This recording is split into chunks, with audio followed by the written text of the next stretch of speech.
everyone. I hope you're joining us today in Apollo 24/7's Health Hour, where we're going to talk about cancer, the root causes, risk factors, and prevention. Let's understand more about it. And you're welcome to ask all the questions and queries that you want to ask about cancer. Joining us shortly at 11 a.m. is Apollo's expert oncologist, Dr. Venkat P. from Apollo Cancer Center, Chennai. So get ready with your questions. See you there at 11 a.m. sharp.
It's always been there, standing between you and your health. A wall. Between a pain that won't disappear and a doctor who magically appears.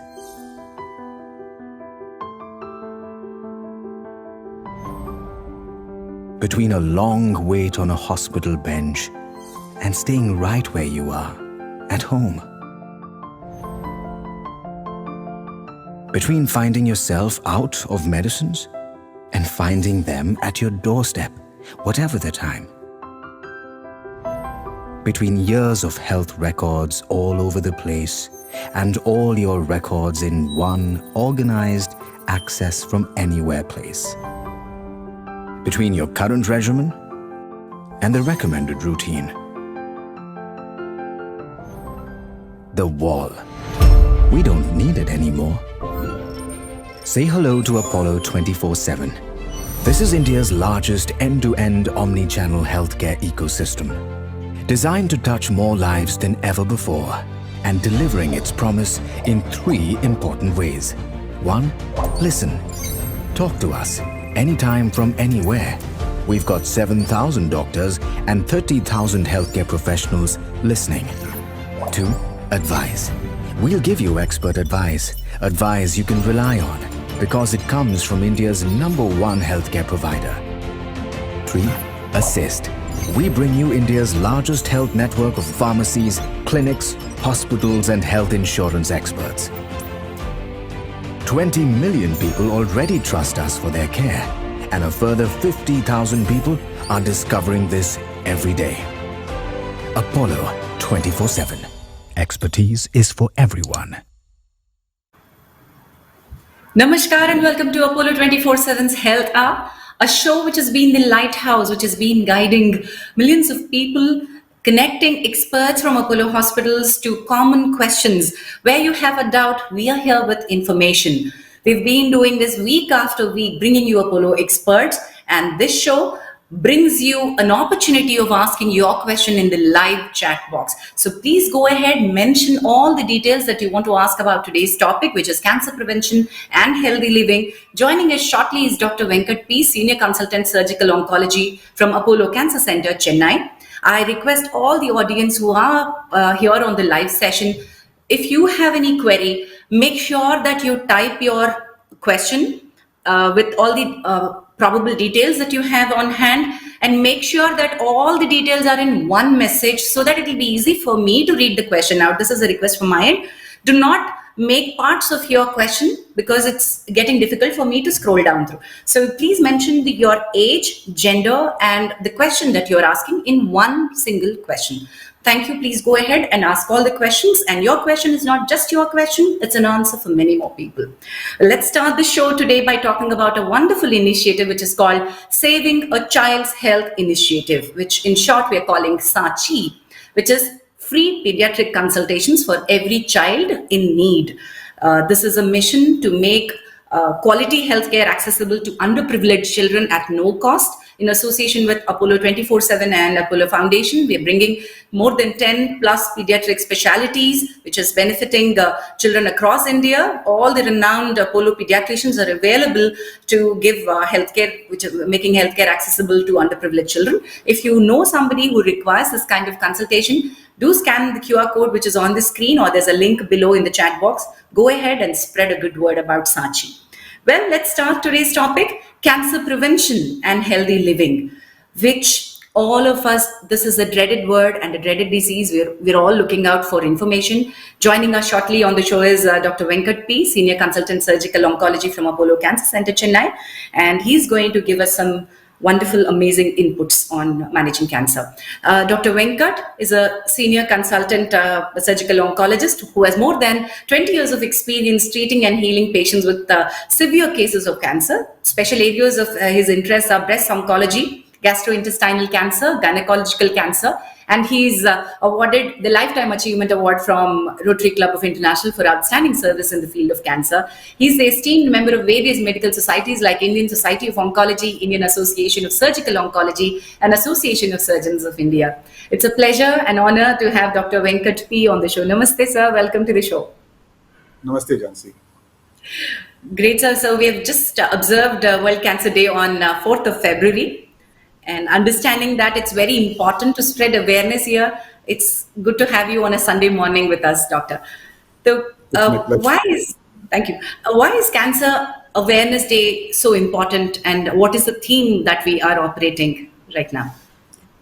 See, every thing has a day. Cancer Awareness Day is very important because it gives out a lot of information to people. And again, we have got a theme. The theme for this year is close the care gap. That's the theme for this year.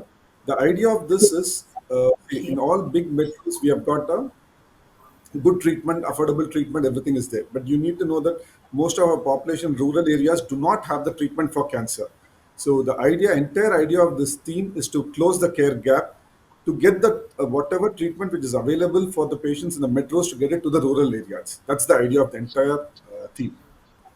Yes, so understanding that awareness and access to the care is very important. We should bridge, and that's where Apollo is doing its great service to remote service to patients in rural area. Appreciating your service once again, Doctor. So let me start with one common question. Understanding that India is heading towards increase in number of cancer cases, what are the kinds of cancers that we're finding in the country? See, usually we divide the cancers into cancers occurring in the male and cancer occurring in the female. The most common cancers occurring in the male are lung cancer, stomach cancer, and esophageal cancers. And somewhere in North India, it's more of oral cancers also. Some cancers, most of the cancer occurring in the women are predominantly, it's going to be a breast cancer, ovarian cancer, and cervical cancers. Okay. These are the three cancers, both the sexes. Right. So cancers can be of any type. It can affect anybody. The common thing that we are seeing, there's a shift in cancers. Earlier, we used to think that cancer is only for elderly people or certain age you cross, then cancer can come. But now we're seeing increase of this cancer incident in younger people as well. Why is it so, and who should be worried? So I think all of us should be worried because it's the entire thing is cancer has become more of a lifestyle disease. Say everything including surrounding us, the stress, the food we eat, the air which is polluted, and then the lack of exercise due to the sedentary lifestyle and sedentary works, everything and the eating out, again number of people who are drinking, number of people who are smoking have gone up considerably. So everything is attributing to the cancer. Earlier days, if you see, all these things were totally less. We used to sleep early, we used to eat only home food, and now entire thing is changing. This has become predominantly a lifestyle disease, and every factor in a way just contributes to the increasing incidence of cancer. So basically, we need to be worried about it, and this is something which is not under our control. Within this gamut, whichever is under our control, we need to try and change it. All right. So, how do we understand that this is a sign of cancer? What are the warning signals that it gives before, and how long does it give it a sign before? So usually the cancer can occur from head to foot anywhere. There are multiple cancers. Each and every cancer can have a different symptom. I'll just go on a broad base. Say sudden a swelling, suddenly increasing in size, ulcer in the tongue or in the anywhere in the skin or something, which is not healing for a long time. Sometimes bleeding from the motion passage, bleeding from the vagina, and unexplained bleeding, and sometimes foul smelling discharges, and sudden loss of appetite, loss of weight. So all these are kind of little warning signs. Again, whenever these signs occur, we need not worry. Say suddenly what happens, people get a small swelling, they start go to the other extreme. Everything they start worrying it's a cancer. It's not the case. Usually we need to be, it's a long standing, maybe a month, 2 months, 3 months, which is slowly increasing in size. Only then we need to worry. Otherwise, not every swelling is not, every ulcer is not a cause of concern. Right. So, warning signs cannot be taken lightly. You need to monitor them and you need to consult at the right time. Talking about this, I've been hearing about this mantra, which is early detection. How good does this hold even now, and why is early detection so important if it is so? See, the early detection of cancer is very, very, very important because the cancer, there are some cancers that a normal cell does not change into a cancer cell overnight. There are multiple stages before a normal cell goes into a cancer cell. So the most important thing is we need to pick it up in between this area. We need to pick up the patient. So that is why early detection is very, very important. That is where the screening comes into play. And again, any after that, once the symptom arises, even then trying to get an early access to the treatment plays an important role. So these two put together will definitely help the treatment to be completed early. Again, the chance of undergoing a major treatment is less. Again, the percentage of cure is more. So early detection is the mantra. We need to just be aware. We need to be open to our eyes and brains so that we just pick up something early. Correct. So, early detection screenings that we all do, is it only for certain kinds of cancers, or does this kind of screening have screening for all types of cancers? See, okay, screening by the term, we do the screening for the top cancer prevalent in that particular country, that particular area. So Right. uh, the screening, say that's why I said the cancer can occur from head to foot. So we cannot keep say the cancer can occur from head to foot. We cannot keep doing screening for all the organs in the body. So that Yes. particular area which is prevalent, we need to see. So based on that particular organ, then we need to do a screening. Predominantly, the common cancers what we do a screening are breast cancer, cervical cancer, stomach cancer, esophageal cancer. These are the common cancers which we do a screening. Right. So, who needs to be more careful? If somebody has people who have cancer in the family, history may run hota hai. So, when do they start to be careful? Do they need to be careful? Say, yeah. So generally, there's a any genetics plays a role in cancer in about 5 to 10% of the patients. That is very, very that's the percentage. Again, not all cancers are genetic. Again, cancer occurs in few cancers like breast cancer, again ovarian cancer, colonic cancer, endometrial cancer. These are the cancers which are more genetic prevalent. So whenever the patient occurs, when the patient generally it's a family, two or three first degree relatives or the family members has got a breast cancer or an ovarian cancer, then we need to do a screening for the younger generation. The screening, the Okay. first is what we need to do is a genetic testing. A genetic testing will let us know what is the percentage of these patients' chance of developing cancer.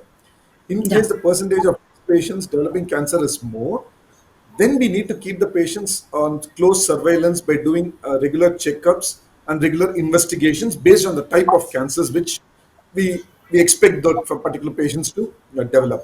Say if it's going to be a breast cancer, then we expect the patients to keep doing a regular MRI mammogram at a younger age group. Again, if it's going to be a case of colonic cancer, then we expect once in 2 years to be a colonoscopy to be done. Okay. So this needs to be monitored, and then somebody has these kind of cancers. It's important to pass down the generations with this information, which is also Exactly. important. Nothing to Ex- hide information about. If you hide, you are actually doing the damage. Injustice. So nowadays we get patients where younger generation we identify, say the other end of the spectrum. I'm talking about young girl who's around 35 has been diagnosed having breast cancer, who has got one female child. Okay, again this particular patient we do a BRCA1, BRCA2 testing. It comes positive. Next, Okay. what happens? They start worrying about the child. See, that's another thing. Say, I always advised him there is nothing to panic. So that let us not worry anything about the child at this point of time. Even the child, you can't keep doing multiple tests and keep giving a negative information to a child. So let us wait Right. until the child is around 30 years of age. Then we can do a testing and then take it forward. So just because there is testing, no hurry of getting it earlier done Yeah. and then panic. Panic The doesn't most hold good important and in cancer. it it definitely does a lot of negative issues for patient and the family. Again, is before getting these genetic tests, what is happening in India is we have got all access to all the tests and things like that. The patients go directly get the testing and done. See, Okay. this is also the wrong thing. We should not do it. Whenever we are doing a genetic testing, you need to meet the doctor. You need to undergo the counseling completely, and then you should be a candidate for the genetic test. Only then we should do it. We should not do it just for the sake of doing. It creates a lot of anxiety. Genetic test, a Done. very simple, is just a blood test. Okay. So, Dr. Venkat, one important question is that people are afraid of cancers and the treatment of cancer. How far has our medical technology come, and what kind of assurance that we give to the patients these days? Okay. See, if you compare the treatment of cancer, what was 30 years back, now it's drastically changed. One is again the three pillars of cancer treatment are: one is surgery, chemotherapy, and radiation. Again, Right. surgery, there are a lot of changes in surgery. Earlier, it was an open surgery. Now, it has come to a minimal invasive surgery, which can be either a laparoscopic surgery or a robotic surgery. Earlier days, where the patient used to stay in the hospital for after surgery, used to stay for 10 days. Nowadays, the patient stay only for 1 or 2 days after a major surgery. That's regarding Right. surgery. Next thing is Right. regarding chemotherapy. Now there are we have got targeted therapies and immunotherapies where the side effects are very less. Again, we have got oral chemotherapy where the patient need not get admitted; they can take the chemotherapy at home. And so this is a reason advances in chemotherapy. Again, coming to radiation, we have got a different. Earlier it was cobalt radiation. Then we have got linear accelerator. Now we have got cyber knife, gamma knife, and then we have got proton therapy where these treatment, proton, cyberknife, all these treatments, the side effects to the surrounding organ is very, very less. So that directly attacks only the cancer cells. The surrounding normal tissue is not affected, so the side effects are less. So there have been rapid advances in the treatment of cancer over the past 20, 30 years, which reduces the two things. One is the minimizes the treatment duration. Another is it minimizes side effects. There's a lot of Okay. treatment and we need not worry about it. Wonderful. So as you were talking, I was also scrolling down to through the questions. There are more than 300 questions already there. I'll try and bundle up the questions and continue asking you the questions from our audience. As I was going down, I spotted one question which I'm not able to recollect the name. They were asking कि surgery के बाद there are quite a few cases they're fearing surgery in cancer because they've heard cases that people have expired after cancer surgery. So, is this a misconception, and what kind of assurance could you give? So it's a definitely a big misconception. It takes a long time to come out of this. The thing is, what has happened is earlier days, whenever the patient had a big swelling, they used to go directly do a surgery. So there was no this protocols were not fixed. There was no test to which were done to see whether the cancer has spread anywhere else already. So nowadays we have got the PET scan, which shows that whether the cancer has spread already anywhere else or not. With most of the cancers, we do this PET scan. That is basically even before doing the surgery, we know the stage where the cancer is already. Then what happens? Then we go ahead and do the treatment. Let it be surgery, chemo, whatever. See, if you don't do this test, if you don't do the proper staging workup, then what happens is already the cancer would have spread. What will happen? Then patient would have got operated. Then the patient will think after surgery we have only got the cancer. This is not the case. The cancer would have already spread because we have not done the test. It will be like already. It will be like the cancer has recurred only after the surgery. That is not the case. It's a big misconception. I've been telling all the patients, if I see 20 patients a day, at least 10 patients ask me the same question. So I've been Right. more than enough. We understand. Yes. Thank you for giving And clarification there. Yeah. We understand that while this is a genuine kind of concern and fear, but this needs to be addressed and actually myths need to be busted. Thank you so much for giving that information. Yeah. Doctor, here's again, as we are talking about relapse, there are quite a few questions about reoccurring cancers and relapse of cancer. Charulata is asking, after surgery of breast cancer, no, yes, it's not Charulata's question. I missed the name. I'm sorry, but is breast cancer?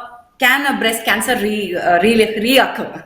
Is a relapse of cancer possible? I'm sorry. While looking for the patient's name, I couldn't get it. no. So this is so another thing is any cancer can recur.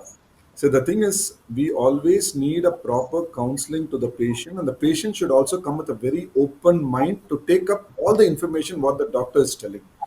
We always do the counseling session in 2 or 3 sittings, explain in detail about the patient's treatment, explain in detail about the outcomes and the cure percentage and the recurrent percentage. Everything we explain as an oncologist, we explain in detail very much. I strongly feel that we need to give all this information because the patient, only then the patient will come for regular checkups. See, any cancer can recur. As an oncologist, any oncologist would have discussed with the patient about the percentage of recurrences and percentage of cure. As a doctor, as an oncologist, for us to say, okay, the patient is completely cured, it will take minimum 5 years. So once the patient has undergone the treatment, after that, the patient needs to be a regular checkup for the next 5 years. Next 5 years, there are on regular checkups, the disease does not occur. Only then we'll say patient is completely cured. So this about it. And again, we need not worry about it. Based on every patient, every stage, grade, everything, you need to ask the oncologist, what is my percentage of recurrence? What is my percentage of cure? That any oncologist will tell you honestly. Done. So here's a question about prostate cancer. Does Rakesh Ambasana is asking, does fourth stage prostate cancer get cured totally? Can clinical trials be done on fourth stage prostate cancer in India? See, any stage 4 cancer, we will not say the patient will get cured. Any stage 4 cancer, let it be prostate or any other cancer, our idea of treatment is to prolong the survival. Okay, so that prolonging the survival, say it can happen for, you can say there are good treatments, good advances depending upon the patient factors, multiple factors, the biopsy report, depending upon the stage, everything, depending upon the location where it has occurred, everything, the outcomes can vary from somewhere between 2 years to 10 years also. The advanced prostate cancers can stay, can be alive. So we will not use the term, technically we cannot say, we will use the term of cure. Nothing is clinical trial. Say uh, every advanced cancer will have a evidence-based treatment, or any treatment is evidence-based. Again, we always give the first line of treatment, second line of treatment, third line of treatment. If everything fails, these first line, second line, third line is already proven. If all these fail and still the patient has got a recurrent disease, only still the patient's disease is progressing, only then we go for a clinical trial. Clinical trial, you need to enroll. See, that particular, whether the patient is a candidate for the clinical trial is a big question mark, and whether they are conducting any clinical trials. If that clinical trials, the patient is a candidate, then we can always enroll. It happens in India also. Then you can go ahead with the treatment. But the Done. patient should be a candidate. There are multiple factors. Okay, done. So, asking a very general question, I think somebody is worried about it. Akshay Jyoti Conver, will antacids cause cancer if we take it for too long regularly? I just want to know where she is from. Akshay Jyoti Conver, I'm not sure, but it So doesn't I look have, like a South Indian name. yeah. So the thing is, uh, most of the times, the majority of the people, they keep taking antacids. So if they don't take antacids, they are not happy about it. They're totally not happy. They keep saying we have got a gas problem, we have got issues and things. They just keep popping it. You need to know that antacids stops the acid secretion. That's what antacids do. Again, most of this gas problem has got nothing to do with acid. Most of the gas problem has got something to do with the diet which we eat. High oily diet, then high oily diet, late dinners, late lunch, and these are Heavy the things meals. which cause heavy meals. These are things which causes. Again, acid is secreted in the body for a reason. If you take an antacid to suppress the acid, obviously there are going to be side effects. There are proven studies and research and trials which have clearly shown keep taking antacid continuously causes stomach cancer. You should not take antacids. So antacids should not be taken on a regular basis. So whenever you got an ulcer problem, you meet a doctor. Doctor will give medicines for a week or 10 days or maximum 2 weeks. I have seen people who have taken antacids for 3 years, 4 years in a row. That is absolutely a no-no. Okay, so please keep that, Akshay Jyoti Kanwar. Please keep that in mind, and it's also a great input for all the other viewers who are watching this show. Thank you, doctor. So, next question is from Ms. Taniru Shravanti. My mother had cardiac condition with 2 stents already, and right breast is surgically removed for cancer. Currently using Letros, and how long does this treatment continue? See, on an average, say again, it depends upon the stage and things like that. It somewhere varies between 5 to 10 years. 5 to 10 years, you need to take letrozole. Okay, That's the done. Maithili, yeah. Thank you, doctor. Next question is from Maithili Rajendran. Aggressive angiomyxoma.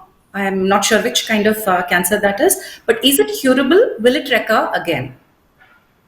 So, as we already discussed, any cancer can recur, and this can also recur. The only thing is, it does not spread usually to other areas. It usually affects that area. Wherever it has been operated in the same area, chance of it coming back is very high. So, you need to be on very close follow up by doing the regular investigations based on the area where it has happened. So, Done. it can recur. So here's a question about an area which is not yet found out. Arun Kumar's question is, good morning, doctor. Is there an effective treatment for unknown primary metastatic carcinoma?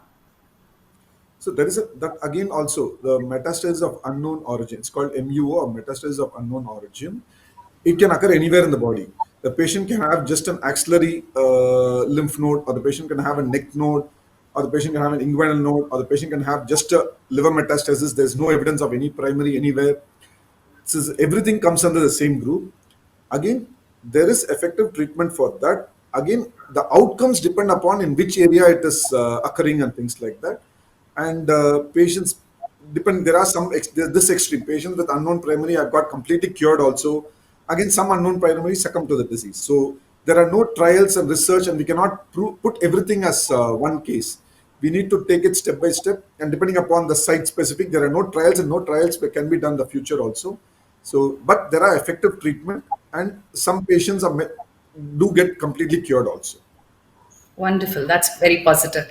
So talking about cure in multiple stages, Karthik 80 is asking this question. Is ovarian cancer third stage curable?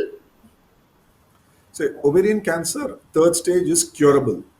Again, internationally, we have got a lot of recent advances in ovarian cancer management, say including a good chemos and surgery. There have been a lot of advances like HIPEC surgery and PIPEC surgery. All these extensive cytoreductive surgeries. There are good treatment modalities in surgery and chemotherapy which have occurred in the recent times in ovarian cancer. Again, stage 3 ovarian cancers with a good treatment, with extensive thing, internationally the percentage of cure is around 40%.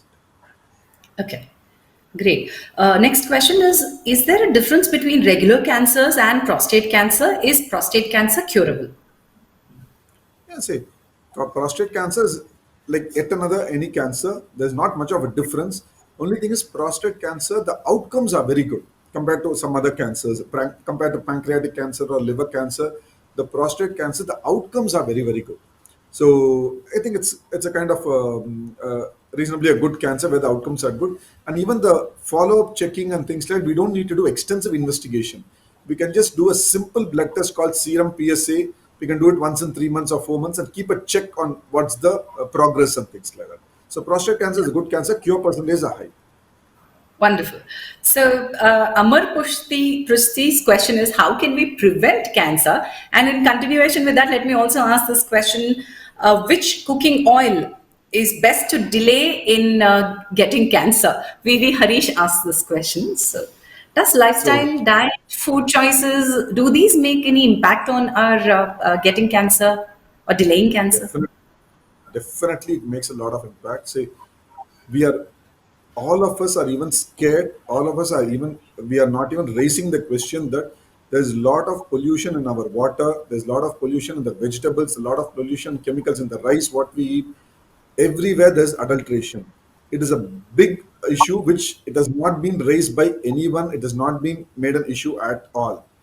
Say again, this needs to be, this was not the case earlier, like say 30 years, 40 years ago, this was not the case. So much of chemicals were never used. Again, our lifestyle is, we have all become sedentary lifestyle. We are just sitting with the lack of exercise, lack of work and things like that. Again, a lot of stress is involved in the work, day-to-day activities and things like that. And again, air pollution, that's another major thing. We just talk about it, we just leave it off. Everything put together, little by little by little, these are all causes cancer. I'm not saying one causes cancer, everything put together causes cancer. My question is, my answer to this is very simple. I think we should look at our grandparents, how they lived their life, how they eat, what time they ate, what kind of work they did. We should just try to emulate that, which will reduce the incidence of cancer. Yes.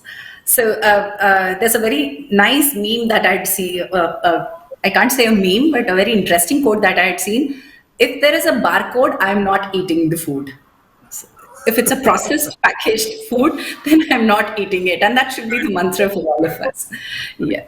Thank you, doctor. And next question that I would want to take up is Rakesh Ambasana. Somatic BRCA is positive. Germline BRCA negative.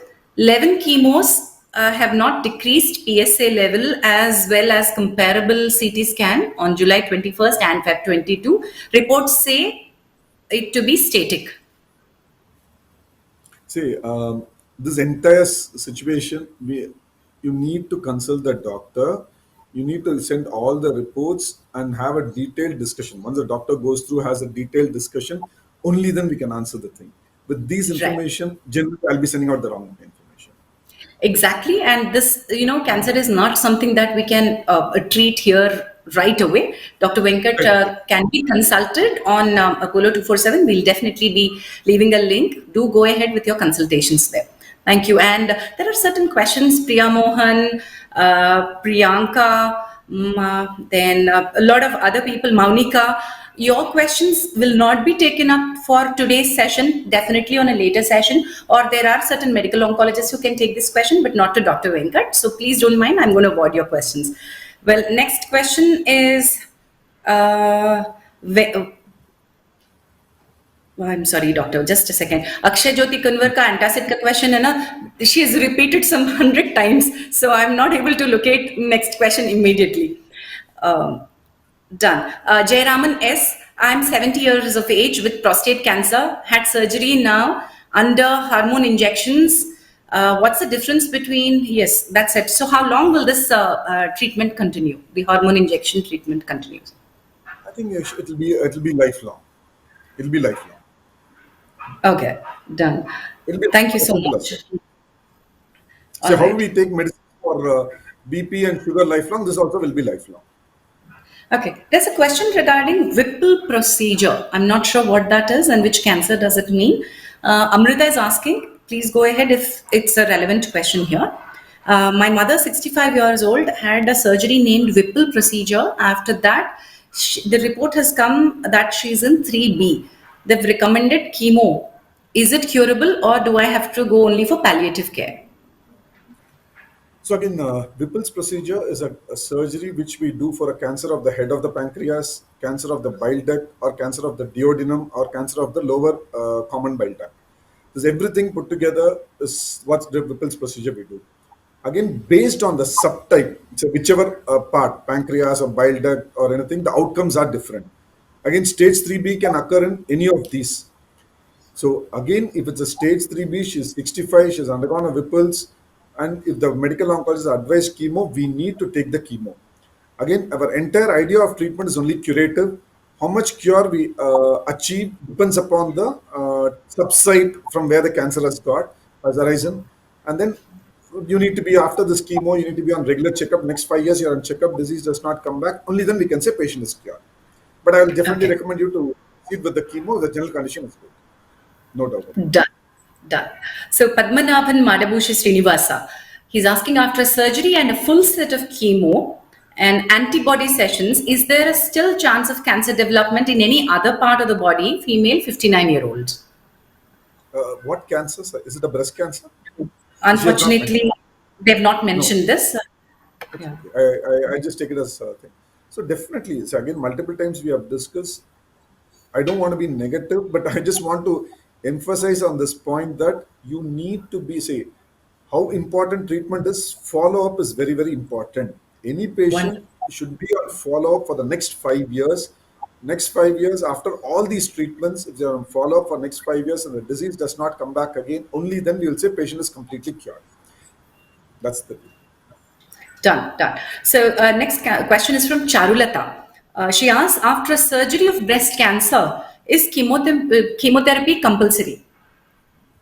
See, that is a very general, very broad question.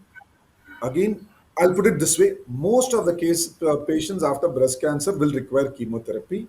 However, there are subset of patients which, based on multiple the biopsy report, based on the immunohistochemistry report, and other things, so there's a subset of patients who will not require chemotherapy. That depends upon the biopsy report. Okay, So most okay. of the people, Done. So this is about chemo, and Amar Prasthi is asking, chemo and radiation as a combination, is it compulsory, and can one have a choice of having only one? again, he has not mentioned about what No, cancer it's and things just like that. general, yeah, general information Again, about differences. Yeah. no, no. Again, see, as I said, there are only three treatment modalities in cancer. Some cancers will require all three modalities. Some cancers will require only two modalities, and so that whenever it's required, you need to take it as and when your medical oncologist or surgical oncologist or radiation oncologist, whatever they opine based on the type of cancer, you need to take it. Okay, so that is one. And next question is, what is targeted therapy, and how much success rate do you think is there for targeted therapy? Vinod Senwal is asking this question. So again, it's a kind of a chemotherapy. It comes under the chemotherapy category only. Okay, okay. Again, as such, it is not, say, there is no treatment only giving targeted therapy or something like that. It's a part of the entire treatment process. Targeted therapy alone, you cannot say I'll use targeted therapy, the treatment will be a success and things like that. It also depends upon for what cancer, in which stage, what we are using. But it's a novel modality of treatment where the outcomes are very good with lesser side effects. Done. Here's a very general question, but a very important and important point for you and all of us to reiterate this. Narsimharaju Ditchpalli, who's a regular viewer on the show. Good morning, doctor. Packed juices, and junk foods. Are we sure that this leads to cancer? So definitely, sir. Again, whatever is packed, they have got some preservatives. Say, I'm not saying all packed foods lead to cancer, but again, I'm just trying to tell you is let us keep everything fresh. Let us keep everything pollution free and adulteration, less of chemicals, everything, and let us go back to the basic diet what our grandparents have been following. That's the best thing. That'll be my best advice to you. Thank you. Out of my curiosity and out of my own interest, Doctor, this comes. Rice is something that all of us, especially in South India, that we are dependent on. And the kind of pesticide and the kind of fertilizers that they use to promote, even wheat that matter, even in North India. Talking about Punjab and Haryana, the kind of cancers and the cancer express that which runs through these states. What do you think that we can do? Where do we source our good food? See, again, I don't know, say the so far or as the organic food, which people say I don't know how organic it is, so it's just a marketing issue. But the thing is, that's why I said the entire system. We don't talk much about the pesticides, what is used for making our food. Cultivation. It's a very sensitive issue. Again, it's very touchy topic for everyone. I think Right. that needs to be addressed. That is all just being brushed under the carpet. We talk a lot It is about time that smoke. we talk about it, doctor. Like we are seeing this increase in number of cancer across the country, length and breadth of the country, and we are not talking about the root cause, which At is all. high time that we need to talk about it. Again, you see well-developed countries, they are very strict about using the pesticides and everything. Here in India, it's a little tricky thing. So I feel that needs to be addressed. We have not been addressing it. Imagine, how can you say, take, it's literally like taking chemicals. Again, sometimes you buy spinach is literally like stinking of chemicals and things like that. You know it is bad. So I think we just need, it needs to be addressed in a very broad way. True. And you and And me these also young will. girls, yes. Doctor, I know it's not a question right now from the audience, but for the benefit of the audience, the kind of vaccines that we have for HPV for younger girls, would you promote vaccines which can prevent cancers after they grow up? Definitely. I think one of the cancers, in a 98 percentage of the cervical cancers are associated with human papilloma virus. So again, why not? This vaccine will not do any harm. Definitely, it will do a benefit. And 100%, I'm a strong believer of HPV vaccine. And this vaccine should be taken before the age of 21. And that's the right thing to do. And somewhere even before 18 and things like that. Somewhere between 11 to 21 is the right time to take this vaccine. 3 doses should be taken. You can consult a pediatrician or a gynecologist and take it, or one of the oncologists and take it. So I'm a Wonderful. strong of human papilloma virus, because this particular cancer can be prevented. It's a very preventable cancer. So we need to take all preventions to do it, because the entire burden, the system burden, everything comes down. Correct. Because we are talking about cancers which cannot be prevented, while we're talking about cancers which we're getting from environmental causes. When there is a cancer which can be prevented with a small shot, we should go ahead and get this done. And wonderful, doctor. Thank you so much for that information. And next question is Jitendra Chauhan's question. What is a standard cancer treatment protocol for endometrioid androcarcinoma, when where to find it? So there's nothing called, say, again, there are treatment protocols. Any cancer, we need to do a staging investigation. Either we need to do an MRI scan for this particular scenario, or a PET scan, either of this. Again, we need to do a biopsy based on the stage. Most of the endometrial cancers are predominant, almost 80% of endometrial cancers are stage 1. Again, the most of the times the predominant treatment will be a surgical management. And after surgical management, based on the biopsy report, then we will, seeing the report, then we will say whether any radiation is required or not. Sometimes the patient might require internal radiation called brachytherapy. Sometimes the patient will require internal and external radiation. Some patients with endometrial cancers will also require chemotherapy. So endometrial cancer, most of the times the stage 1, it's a very potentially curable cancers. And this is where robotic surgery also plays a very important role in endometrial cancers. It helps us to give a good treatment and things like that. Endometrial cancers, the treatments are very standardized, and you should just approach your doctor and take it forward.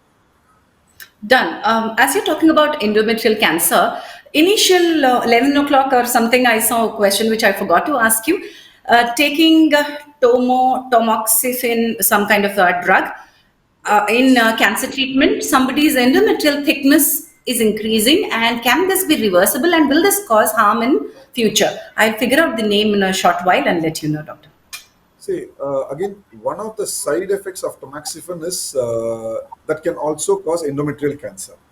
So again, whenever we start the patient on this treatment, as a doctor, all of us know this issue can happen. That's why we tell the patients, any abnormal bleeding, any intermenstrual bleeding, get in touch with the doctor. Again, whenever the patient comes for follow-up, either once in 6 months or once in a year, we do a transvaginal scan to check the endometrial thickness. If the endometrial thickness is increasing, not all endometrial thickness increasing is endometrial cancer. If the endometrial thickness is progressively increasing, then we even advise a biopsy. In case the biopsy turns out to be positive, then we do a surgery. I think again, the tamoxifen is given as a part of treatment of the breast cancer.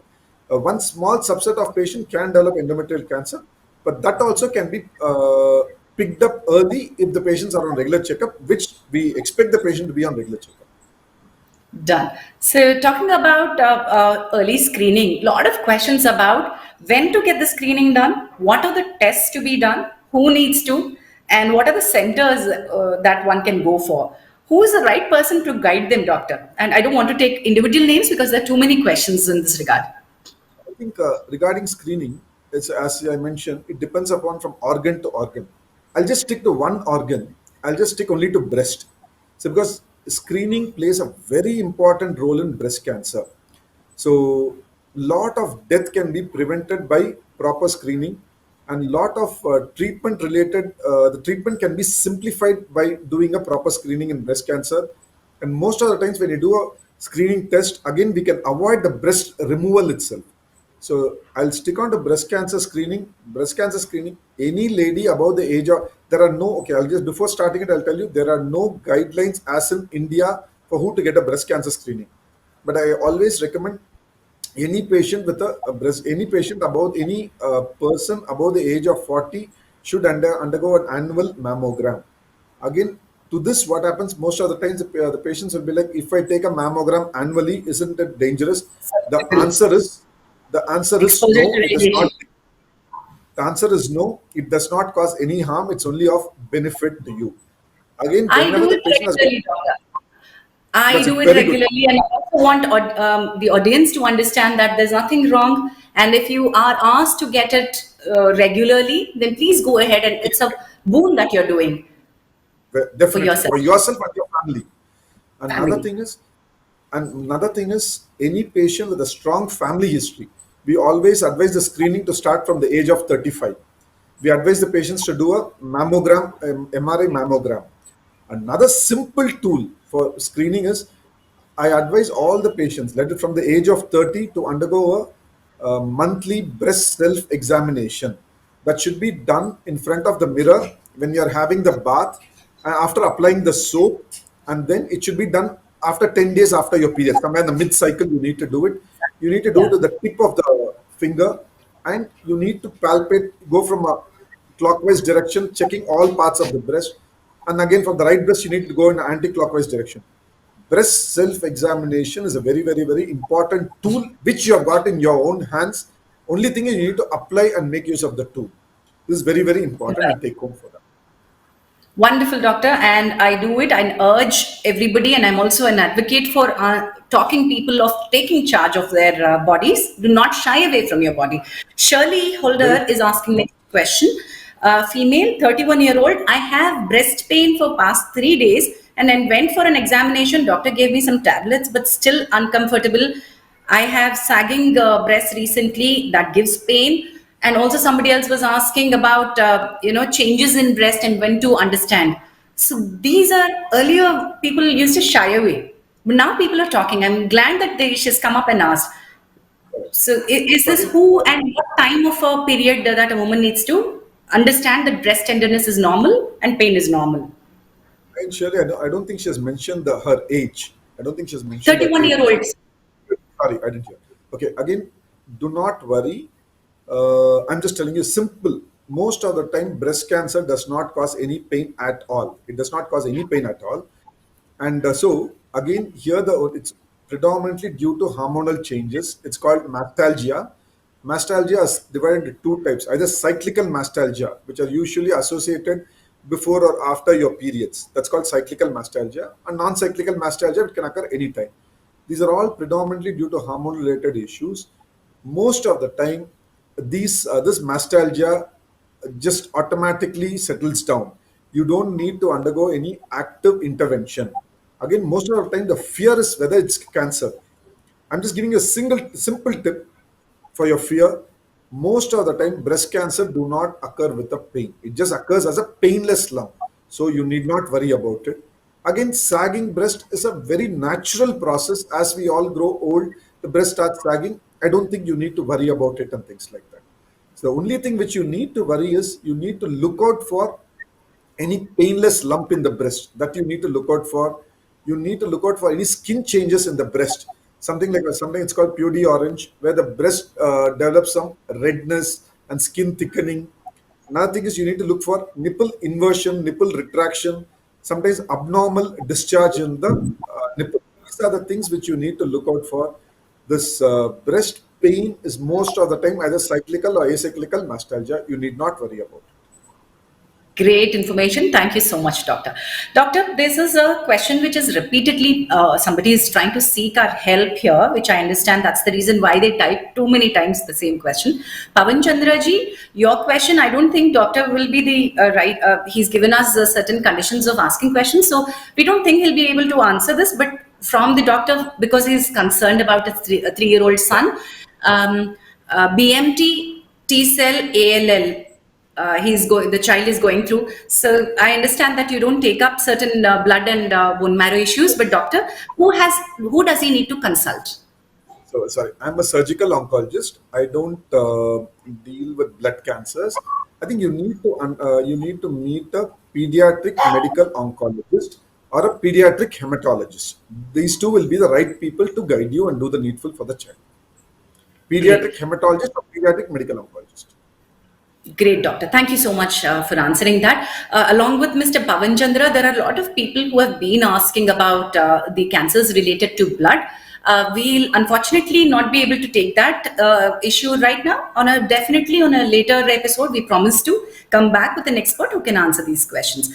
Venkatji, to continue, here's a question about how long will rucaparib work for somatic BRCA, positive in fourth stage prostate, once the medicine is started? I didn't So there's no understand the relevance of the question, so I question. just stated. This is a question again.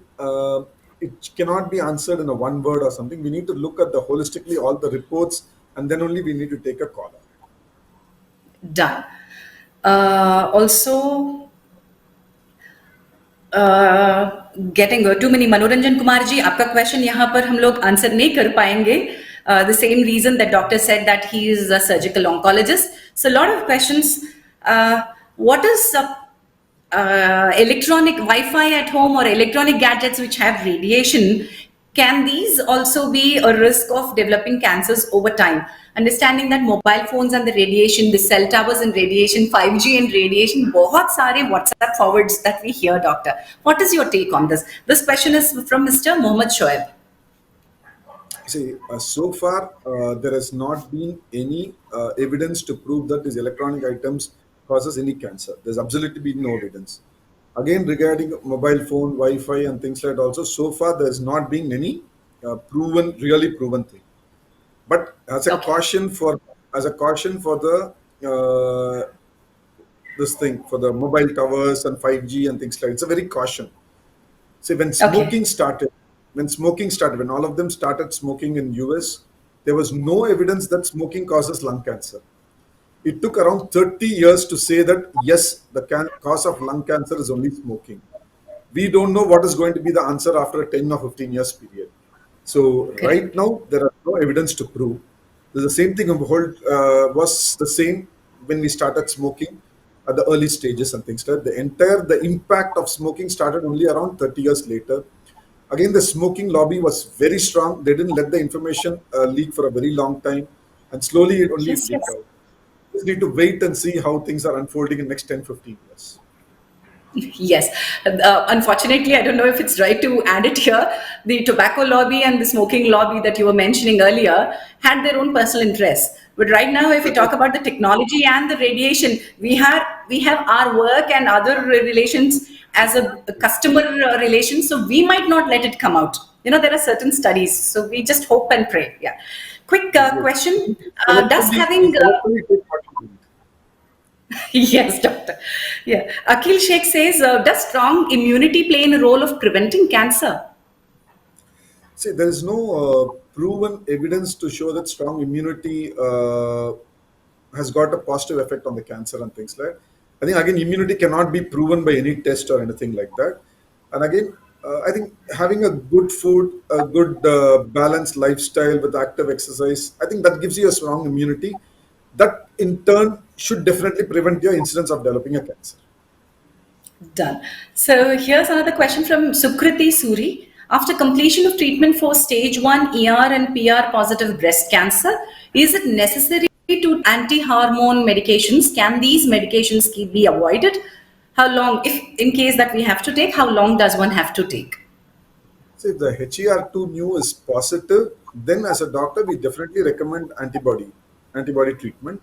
So that needs to be taken. Again, it's like it all depends upon multiple factors. It's not only one factor. It depends upon multiple factors, size of the lesion, the other factors, for 7 or 8 factors taken into consideration. Then we definitely recommend it. And usually it will be a dose of around 15 doses, which we need to recommend and things like that. And most of the times what happens, the injection cost is little expensive. That way most of the time this query comes. Again, we tell them there is definitely a proven evidence that the percentage of recurrence reduces by around 10 to 15%. We advise the patient to definitely strongly take it and things like that. It's always better to take it rather than one with difficulty, rather than to once it recurs, again your percentage of cure goes down, again automatically your treatment is going to go up and things like, the cost is going to go up and things like. Again, depending upon multiple factors, your medical oncologist advises, he is advising based on the evidence-based medicine, which is a standard practice done all over the world. So I'll definitely recommend you to take it. Done. And last question for today's session, Dr. Deeptanshu Chowdhury is asking, please explain the lesion size and Suvmax in PET-CT reports, how their values in continuous PET-CT after every 3 cycle will help us to conclude the progress of treatment. Male, 48-year-old. So I don't say, again, you have not mentioned about the what tumor and things like that. Again, with due respects, I'm telling you, I say I don't think you should try to interpret reading the report. That interpreting will be done by the doctor who is treating it. Definitely, the doctor is not going to hide anything from you. Whether it's a good news or a bad news, he's going to tell you. If the doctor says there's a reason why the doctor is asking for a PET scan once in 6 months or a year or so, and just take the PET scan, give the information to the doctor. The doctor will read it, go through the information, and he will give you the answer to it. I don't think you should try to interpret it this way. Again, numbers do not really matter most of the times. Great, doctor. Thank you so much for having so much of patience in answering each question so patiently. We promise our audience that we'll come back with yet another session to address most of the questions which we couldn't answer here. But Dr. Venkat, a number of questions which were coming were how to identify and take a test to prevent cancer. I would request you to give me top tips to identify and what kind of tests to take. So again, this there's no single test which we can do and say you do this test, we will know whether cancer is coming or not coming and things like that. There's nothing like that there. Again, another thing is what we need to understand is there are multiple cancers. Each and every cancer, the screening pattern is different. So I don't think we need to worry about it. I think we should just consult the doctor who's concerned based on your family history and things like that. He will advise you what test to do and things like that. So need not worry about it. Right. So, regarding the top tips, what are the tests that one can take and all? We've been discussing. So, it's always in your hand. Be proactive and lifestyle changes and diet. Would you want to reiterate on the top tips, doctor? Definitely. Say again, I will say uh, have an active lifestyle. Second thing is avoid junk food. Third is avoid smoking. Alcohol maybe very mild, moderate, mild thing is consumption is okay. And thing is, you need to have a little stress-free life. All this will only prevent the development of cancers and things like that. Because most of the time now the cancers are changing into it's more of a lifestyle disease. Most of the times, few things are under our control. What all we have mentioned is our control, under our control. The pollution in the air, the pollution in the food we eat is not fully under our control. So there's nothing much to worry about right now in cancer. The early you identify, the cure percentage is more. There are good treatments for cancer. Let it be any modality, surgery, chemotherapy, or radiation. There are good treatments. The cure percentage are less. And all we need to do is get a proper advice from the doctor, meet the oncologist, just follow the oncologist what they say and just follow it. The percentage of cure and your anxiety will be relieved. Great. Thank you so much, Dr. Venkat. It has been a pleasure to have you on the show this Sunday. Thank you once again for enlightening us. Thank you. Thank you so much. I hope like it was useful for people who required it. Another thing to just finish it, I'll just say, please do not Google information about cancer and see. I have seen it leads to a lot of anxiety. It doesn't lead to, it doesn't give a pleasant feeling. Whatever doubts or questions you have got, please note it down when you meet your oncologist and ask them. Any oncologist is going to give you the straightforward answer. He's not going to beat around the bush. So that's my only advice for you. Thank you. With that valuable piece of information, we take leave Thank from you. you, Doctor. Thank you. Thank you. Well, that is Dr. Venkat P. for you answering all the questions on cancer and prevention and causes, treatment options.